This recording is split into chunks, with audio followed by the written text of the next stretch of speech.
Hey friends, আপোনালোকক আৰু এটা নতুন ভিডিঅ'ত স্বাগতম আৰু আজি আমি আনবক্সিং কৰিম ষ্টেনলি মেজাৰিং টেপ। ষ্টেনলি আৰু ব্লেক এণ্ড ডেকাৰ এটা একে হ'ল, ইহঁতে 2010ত পাৰ্টনাৰশ্বিপত আহিছে আৰু বহুত ভাল এটা কোম্পানী হয় ইহঁত। আৰু মই কৈ আছোঁ ইয়াৰ বিষয়ে অলপ।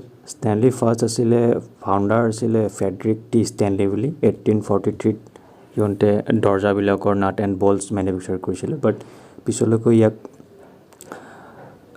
Stanley rule and level company founded কৰিলে 1857ত হেনৰী ষ্টেনলি বুলি নিউ ব্ৰিটেইনত, আৰু এতিয়া হেডকোৱাৰ্টাৰ ইহঁতৰ নিউ ব্ৰিটেইনতে আছে, চেঞ্জ হোৱা নাই।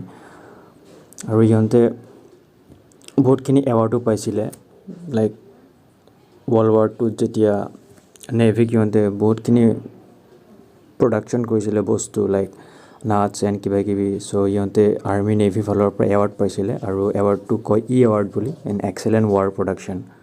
বহুত এটা ভাল কোম্পানী হয় আৰু বহুত আগৰ পৰাই থকা, আৰু এনেকুৱা বহুত এৱাৰ্ড আছে। আপোনালোকে ৰিচাৰ্চ কৰিলে গম পাব। ইহঁতে পাৱাৰ টুলছৰ এতিয়া যিবোৰ ইলেক্ট্ৰিক পাৱাৰ টুলছ তাতো আহিছে, হেণ্ড টুলছটো আগৰ পৰা আছিলে। আৰু আপুনি ল'ব পাৰে এটা এনেকুৱা ভাল মেজাৰিং টেপ যদি বিচাৰি আছে এটা ভাল মেজাৰিং টেপ। মোৰ ষ্টেনলি ভাল লাগে, চ' মই ষ্টেনলি লৈছোঁ, ষ্টেনলি ব্লেক এণ্ড ডেকাৰ। আৰু ইয়াৰ ষ্টেণ্ডছো ভাল, আৰু ইয়াৰ আৰু এটা পায় মডেল ফেট মেন নে কি আছিলে পাহৰি গ'লোঁ, ফেট মেক্স, য়েছ ফেট মেক্স। কিন্তু ফেট মেক্সটো আমাৰ ইয়াত ইণ্ডিয়াত এভেইলেবল নাই, মই চাইছিলোঁ, আৰু সেইকাৰণে সেইটো কিনা নহ'ল। আৰু এইটোৱে ভাল,